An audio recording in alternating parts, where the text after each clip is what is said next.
Hello, besties. Welcome to Let's Talk SGBV, a podcast where we discuss everything relating to sexual gender-based violence in our community. I am your host, Hassan Amaina, and today I've got a very important guest with me. I've just done the Nigerian thing. But yeah, I've got a very important guest with me, Mr. Charles Usie, who's the country director of Plan International, and we will be discussing men as allies in addressing sexual gender-based violence. Thank you so much, sir, for making the drive and making it up to here. Absolutely a pleasure. Yes. So this conversation is a continuation, Yes. of the conversation we've had in your office, where we talk about sexual gender-based violence. We talk about your passion for seeing women and girls thrive in our community.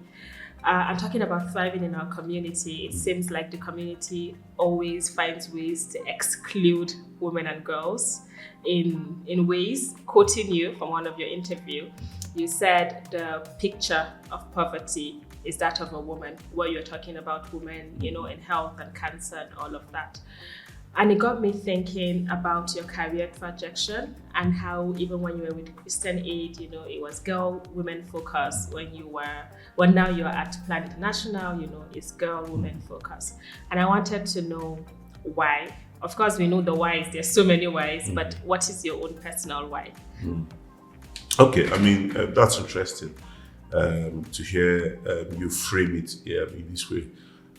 What's my personal why? For advocating for the rights of women and girls. I count myself really lucky as one of the few people in this world who do not have a job. Yeah, that sounds contradictory, but yes, that's what it is. I don't think I am working like a job per se. I think I'm one of those few people who wake up every morning and do what I absolutely love to do. And because of that, I don't think it's a job, it's my life. And what is this life? I grew up knowing that my mom, if not for my mother, I totally would be in a very different space altogether. And I mean it in every sense of the word. I mean everything I say. So I grew up with 4 of my siblings, so 5 of us with my mom. But I was barely 9 when my dad left us. When I mean left, he didn't die. They had some issues and they separated. But my mom was a businesswoman, petty trader, doing some decent stuff, but nothing, to be honest, to take care of 5, children. And so when they separated, we were thrown into the streets, as it were, with nowhere else to go. She had this piece of land she had bought time. So she quickly, got a few people from our local church who came. So she couldn't even afford laborers or engineers or whatever. It was one of my uncle who was a draftsman at that time who came in with, few guys from our church, local church.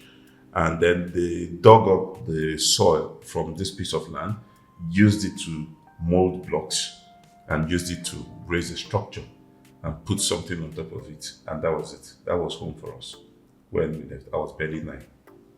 And at that point in time, I asked myself a lot of questions like, why? What happened? Is this how life was supposed to be? We're not born like that. That was not how we were born. So why at this point in time do we have to go through this? So many questions we couldn't ask, but my mom kept assuring us. First, my mom would always apologize to say, well, I'm sorry, this is not how I intended life to be for you guys.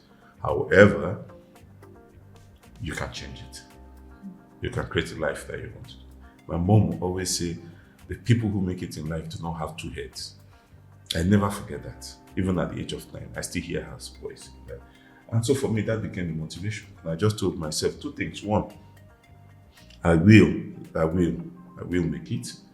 I will be a good person and I will be a good man. I will try to be a good contributor to society, to humanity, whatever that may be. But secondly, I will do everything in my power to ensure that no woman or girl will go through what my mom went through. And that became a drive for me. Whilst I was, in university, it was the same campaign. It It was women, it was girls. I championed a lot of causes that saw women campaign even for offices. You know the way universities are set up. Yeah. Women are only allowed to campaign for director of Vice. socials and vice. I was one of the people who campaigned and pushed for women leadership at class rep level, at school society, department level, And for me, that was a drive, In my local church, I remember voting and pushing for a woman to become a choir mistress, Oh, wow. Against a man. And people felt what was a drive. And it just took a better part of me. And you'll find out that in every place where I engage, I have that consciousness, to seek for the rights of women and equality for women, without demeaning myself. Because I'm someone who will also consider to be quite aware of who I am. I carry my heart on my sleeve. I know who I am. I know what I'm made of. So when I seek for equality for women and girls, it's not to demean myself. It's an assurance of who I am and encouraging women and girls to meet me where I am. And that for me is a drive. So when I wake up every day and go to the office, wear my badge and talk about plan, it's not a job. This is my lifestyle. This is very interesting. And, I think I'm going to just pick it up from where you stopped about demeaning yourself. Yeah. So often when we have the conversation on gender equality, it always seems like maybe there's a problem with how we frame the message, because it now seems like it's an attack against men. So it seems like you're coming to take the place of men. And I've always often wondered why important conversations then often get lost in a gender battle or a gender war. And sometimes I wonder if it's because as humans, we're incapable of comprehending liberation. But why is it that it ends up getting at a tussle, of us against them? And sometimes I used to think it was just on social media, but the older I get, the more I start saying that this is even in office conversations, this is even in like the highest places, where important people are having conversations. It's like, oh, we're letting the women come in and take away our jobs. It sounds like when racist people say we're letting them. Yeah. Yes, so I just wanted to also hear your thoughts on that. No, I think it's the concept of how we have built the whole narrative around gender equality and inclusion. And, it's interesting actually, because I confront that a lot, and I get to experience it. Where the moment you talk about gender equality, inclusion, there is this apprehension that you're actually pushing for women to take over. And it's quite interesting that the whole conversation has come down to a winner takes all kind of debate. Yeah. And that's not it. It's a shame that we've gotten to that point. And this is me advocating to every man, every woman out there who is in this struggle to say, it's not a winner take all issue. It's not a women take over, men lose. No, that's not what we're talking about. We are saying that over the course of history, women have been left behind. And we are saying, let's bring women to meet all of us at the same point and let us move together.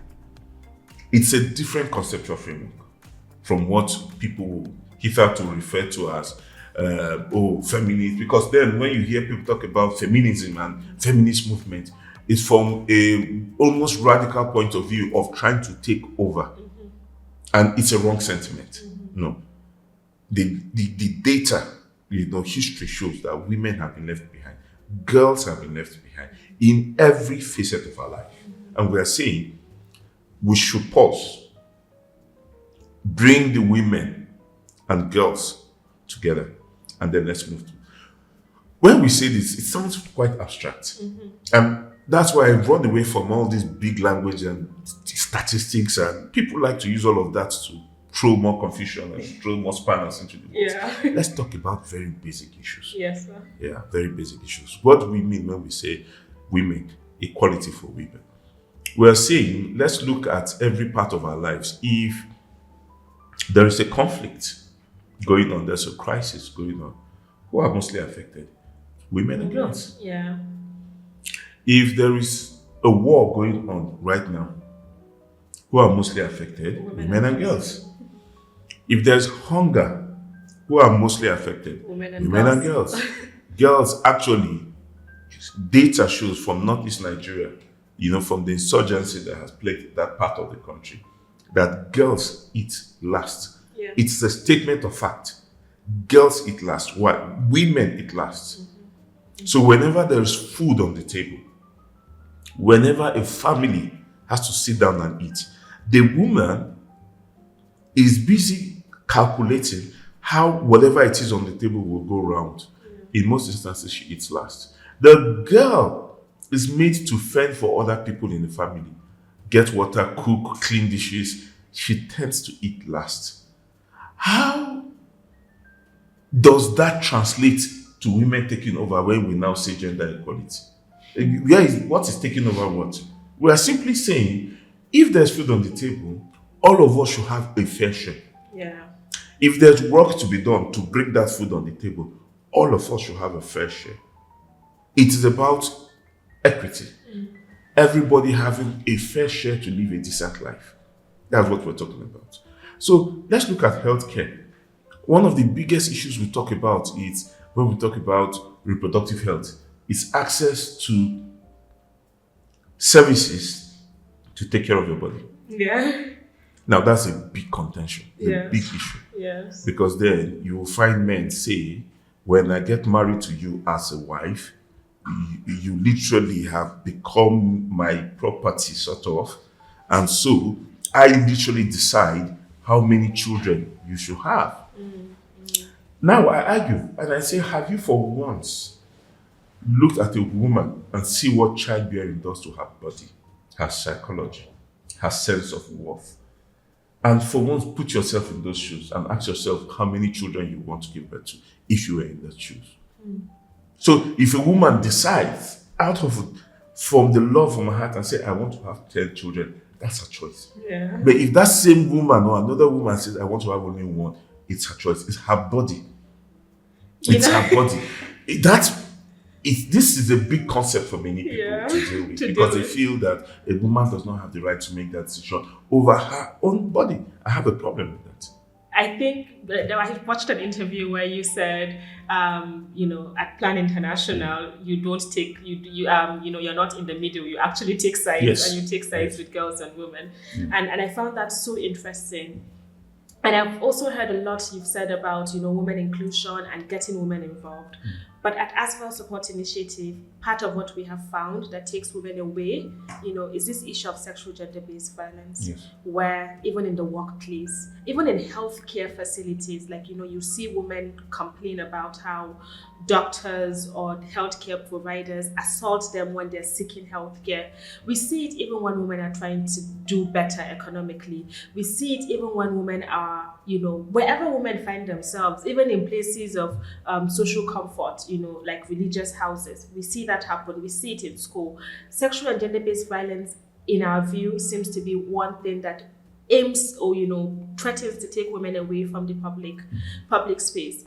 But whenever we have this conversation on SGBV, it always often then translates into making it look like it's an us versus them thing. Like we're saying, women are the victims and men are the perpetrators. And that's why we now have the new slogan, not all men. And I often wonder what that does in this conversation, because even when, it's been talked about in terms of data, it's not been saying that all men do this, it's like, 70%, or whatever the situation is. It's not saying, men do this. 70% of women have been victims of SGBV. And of course, it's not women that have, perpetrated that. So, but it always often ends up getting into that whole not all men thing. And we then forget to have the real conversations on, so what can be done? How can we ensure that workplaces have policies against sexual harassment? How can we ensure that the country does not, so public sexual harassment, sexual assault are criminal offenses? How can we ensure that countries know that it's a criminal offense and prosecutors don't take it as a mere civil offense? So I often think about that, and I often wonder, how can we re-engineer the minds of, because we need men to do this fight Yeah. at the end of the day. So how can we re-engineer the minds of these people? How can we all go together towards ensuring that the public space is safe so that this inclusion that we talk about and we clamor for can actually happen? So I do it from a position of social re-engineering. And one way I do that is to build a movement first by living that life. So and I know that this is a public space and I don't know where this video is going to end up. Yes. So if I sit here and talk about equality and talk about rights, and I am known, I've been married for 15 years to a very beautiful woman called Hadiza Haruna. My wife is actually from northern Nigeria, even if I'm from the southern part of Nigeria. My wife is from Fulani origin. I'm saying this so that I can give a slight description of who she is, so that as many people as possible who know her can reach out to her. I said, this man, your husband who sits here, you've been married to him for about 15 years. Does he, display these values that he talks about when he talks about equality and access? Does he do it at home? If he does, then it's become a lifestyle. And what usually happens with that kind of a lifestyle, this is not a judgment of who is good or bad. Yeah. So I'm not sitting here saying I'm a good man. Oh, look at me, I'm a shining example. No, I'm saying that as far as issues around women and equality are concerned, I am an advocate for equality and inclusion for women. Yes. Because I believe in it from a deep philosophy of how I think the world should be organized. So this is not some hearsay or some fancy, description of my personality. Now, when that happens, what usually you would see is, if this is who I am, you will see that I will congregate along men who also share similar philosophy. Yes. To the point that I honestly cannot sit and have a drink with a man who insults women, who hits women, who treats women as lesser beings. I cannot have a drink with you as a man. I will congregate with men who also share the same philosophy. They may not be able to fully exhibit it, but at least they agree. And that's a starting point. So the question I'm asking all men today is, what do you really believe in? What does this mean for you? Leave the whole social movement and all the arguments as an individual. Growing up, looking at your mom, your sisters. For some of us, we have daughters. When you look at them, what's your dream for them? What does it mean to you as a person? For me, that's where the conversion starts. And when you're able to live with it, these are not easy values. Yeah. Because especially as men, we've been socialized to believe that this world is ours to take. So it's a difficult thing to want to do something otherwise, because it's actually easier to go with that trend. It's actually easier to actually exhibit those masculine tendencies that put you above a woman. It's easier, it's sweet, it's so easy to do. But it's not just the right thing to do. That many people do, it doesn't make it right. Yeah. So for me, it's building a movement. So to a large extent, I make bold to say most of my friends, my really close friends, who you will see me hang out with, you will see me go out with, most of them actually hold on to these values as well. They treat their wives well. They hold huge regard for women and girls. Then in my workplace, the same thing. So in my office, I don't work in any place as a leader where I cannot call men to order and show them an example of what it means to treat women differently. This is my philosophy, that if everybody does that in their own little circle, we will change the world. Yes. I may not be able to gather 5 million men. I'm not an influencer that has 10 million people on Instagram and everything. I wish those people well, and I wish they will use those platforms well. But in my own little world, it's a small world, but there are a couple of people who are influential, powerful in that small world. I think we're making a change. And for me, it's a social re-engineering.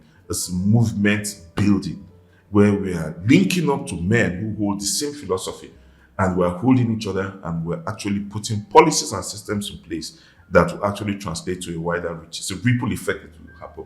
So anybody who has worked in the 3 organizations I have led as country director over the last maybe 20 years of my life, for as many men who have worked with me, I think to a large extent I've influenced Yes. And it's a ripple effect. And most of them have gone on to also become country directors and big names, in different places. And I know they will continue propagating this. Yes. And for me, that's how the world is changed. Yeah.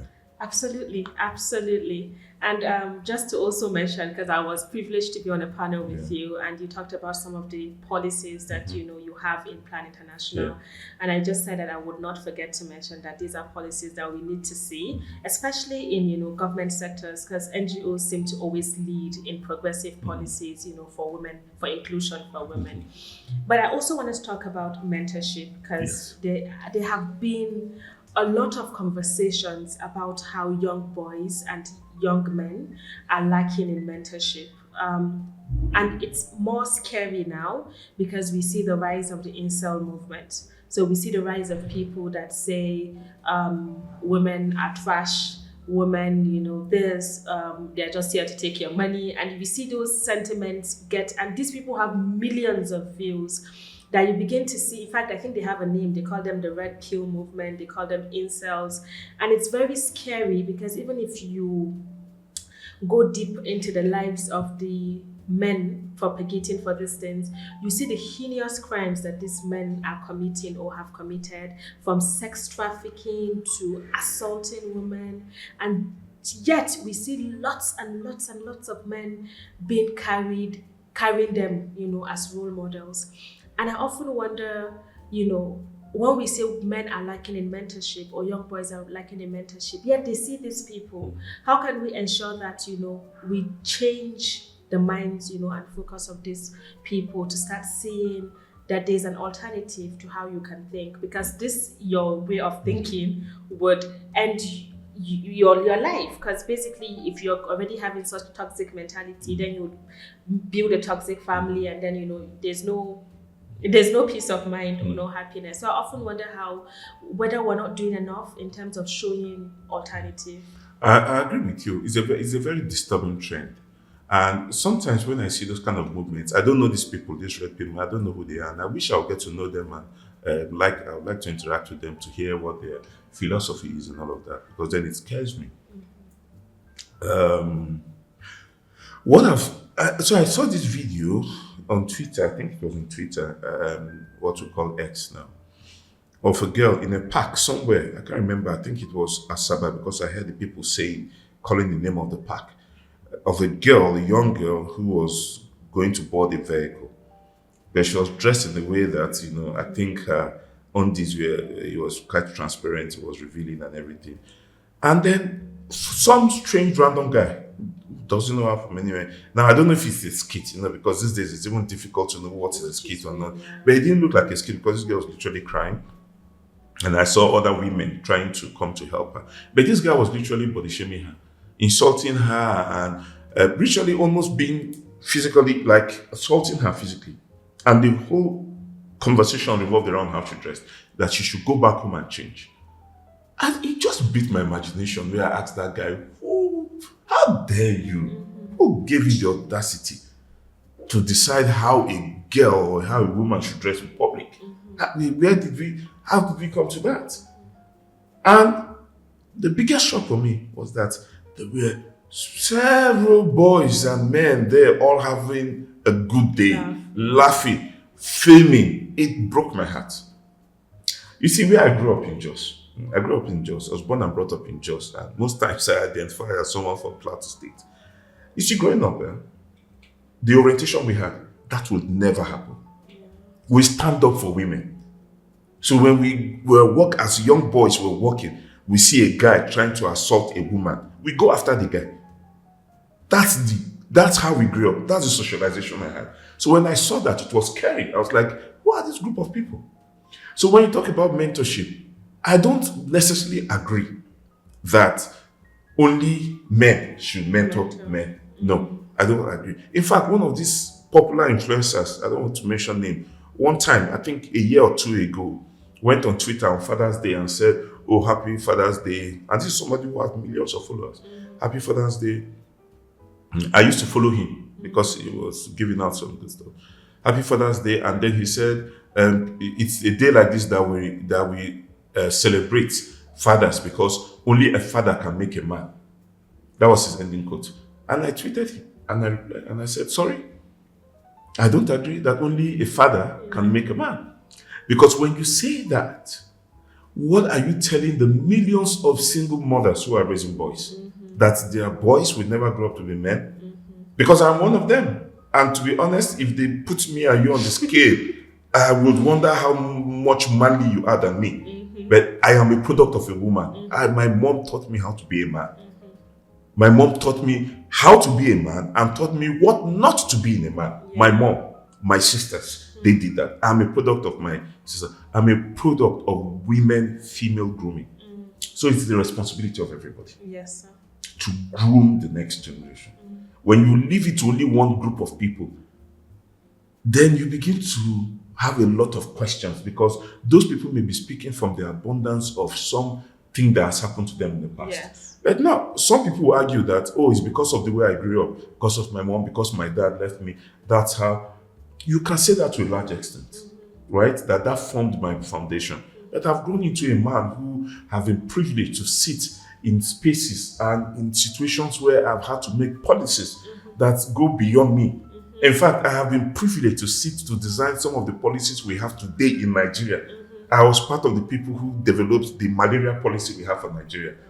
I was part of the people who sat and was part of the HIV policy we had for Nigeria. My name is still in some of those documents.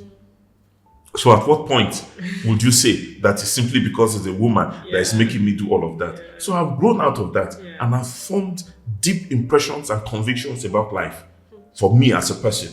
That's what that cognitive ability is. That's what is given to us. They say to whom brain is given, common sense is required. So the point is, what is your common sense telling you? Yes. So for me, grooming in that kind of situation that I just described to you, I saw a deep problem in our society where people cannot stand up for what is right, irrespective of who is affected.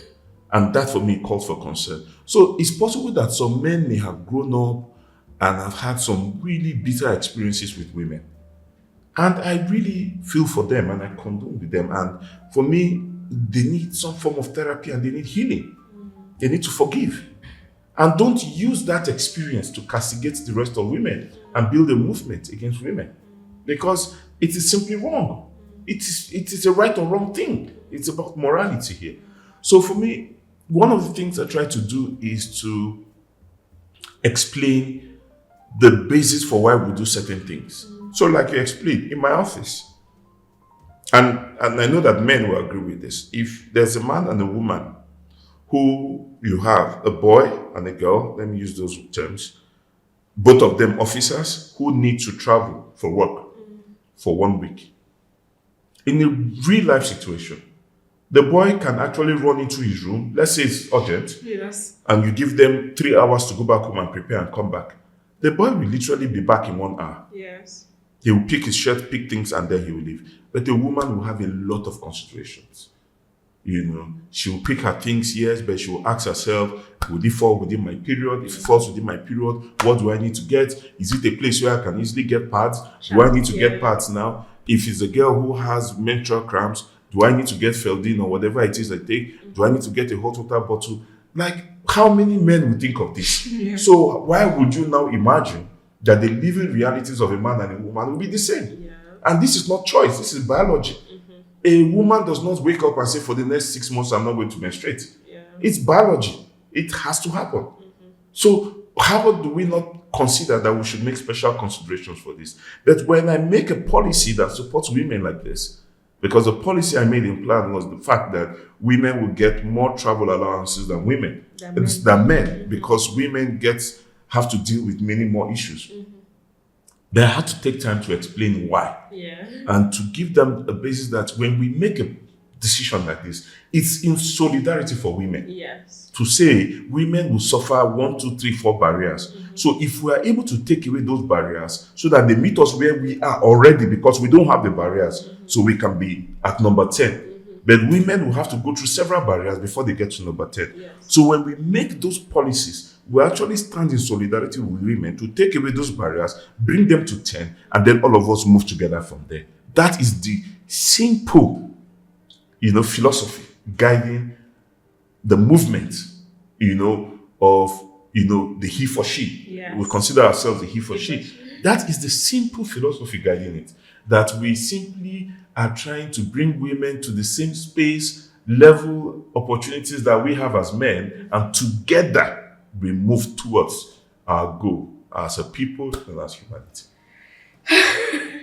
This would have been a perfect place to stop. Yeah. However, when we were looking for a topic for you, I said I wanted to talk about the future of aid for Africa. Yeah. But my colleagues outnumbered me. Yeah. They said, no, he needs to speak about women. But because I'm here and I'm the host of this conversation and they cannot beat me, I just have one last question. Yes. And it is, what do you think is the future of aid for global South countries? So like countries in the global South, like Nigeria. Yeah. What is the future of aid for us? The future of aid doesn't look too good, to be honest. Yes, and I mean it, but it's a good thing. Yes, and people should listen to me very well because this isn't exciting for me. And I'm going to say some things here and challenge young people, especially, to go and read. So, the future of aid in its current form, of aid being given as a donation of the rich countries, what we call the OECD countries, as a contribution of 0.7% of their GDP to aid, to the global South. That conceptual framework is gradually falling apart in our very eyes. And in the next few years, that whole concept is going to fall to pieces. The reason is because just yesterday I was reading a brand new report produced by Goldman Sachs. And the projection is that by 2050, which is very just in our eyes here, some of the big countries that we know today as the OECD countries, right, their GDPs are going to be dipping. And then there will be new frontiers of big economies. In fact, it projected that by 2050, 2070, the biggest economy in the world will still remain China, followed by India. The US economy is going to be the third. Guess what? Nigeria is going to be the sixth. Yes, they are projecting that by 2070, Nigeria will have a $13.1 trillion economy. We'll be part of the ballers. Yes, we will be balling. The most interesting thing is that out of the 10 most prosperous countries and economies by 2050, right, there will be about 3 African countries, Nigeria, Egypt, and Ethiopia. The UK is going to drop out. Japan is not going to be among the first 25 economies. So the countries that we have known who are big, Germany is going to drop. These are the big OECD countries. These are the big donor countries. Norway, Denmark, they're all going to drop. And new frontiers are coming up. What does that mean? It means we're getting to a space where Africa, the global South, will begin to take ownership of its own development trajectory. It means that we'll get to a point where the biggest donors on the table are actually from the global South. It's already happening in India. Some of the biggest donors in India are actually Indians. It's gradually happening. In fact, it's projected that Indonesia is going to be one of the biggest countries in terms of GDP. In fact, right now, you know that the total number of individual billionaires in US dollars are actually more in India than in the UK. So it's shifting. The question is, as it's shifting, what should we do? That's where people like you and I come in. What we should do is to tell our stories better. One, what do we actually do when we gather? Many people don't understand what we do. Yes. They think we do easy, lazy job. Oh, we're development practitioners. What do you do? No, let's tell our stories better. Secondly, let's build solidarity with people who have the resources, who have the money. Let them understand that there are people like us who do this work. Let's position ourselves. Let's begin to have more conversations. And then finally, let's begin to sell our products. Yeah. This is a product. This podcast is a product. It's a product because this is an opportunity for people to actually listen and begin to challenge their very convictions about who they are. And if by virtue of this product, 10 men decide that because of what I listen to consistently on this podcast, I am going to do things differently, that is something you can never beat anywhere. Because it took just 10 men as well, less than 10 men in Germany, to bring about the First and the Second World War. It was Hitler and his cronies. How many were they? Yeah. And they literally destroyed this world. So if you look at some of the biggest explosive things in this world, they were started by a few people. Let's look at Facebook. It was him and his friends in university. Let's look at some of the biggest inventions in this world were started by a few people. Don't ever in your life underestimate what you're doing here, Asana. Yes, sir. Because it's you and a few people curating something that looks easy, but it's one of the most difficult things to do. Yes. How do you convince somebody by the virtue of the work I do, I can change lives, give me your money? That's one of the most difficult things you can sell to anybody. Yes. It's a different thing if you're selling cups. Give me money, I give you cup. Yes. If you're selling shoes, give me money, I give you shoe. How do you sell concept? Yes. How do you do that? So this is one of the most difficult jobs to do, and it's totally underrated. Yes, but the impact is 10 times more than you can actually quantify. Yes, sir. So don't underrate what you're doing. Let's continue to package what we have as a product. This is a product. How do you package it? Imagine you want to package a cap to sell. You will give it its best, colors, put it in a good, lining, put it in a good carton. Why don't we package our products like that? So I challenge you to, instead of your colleagues or any other person saying, repackage it, package it well, sell it well, and put it on the table. In the nearest future, there will be off-takers. There will be people who will pay it off. Rema was paid $3 million to go and sing Calm Down in the billionaire's wedding. Yes, sir.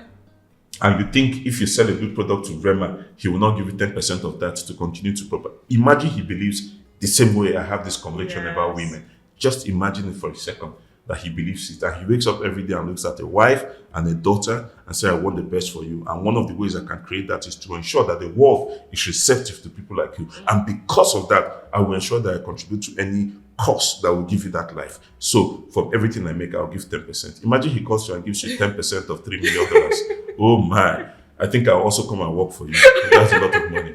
But do you think it's possible? It is possible in our lifetime. Yes. In the shortest possible time, it is possible. Davido is already giving literally $200-300 million to orphanages. We just need to sell him better products or more things. And you will see. We're ready. We are ready. And I think we're ready is the perfect place to stop. Thank you very much for your time, sir.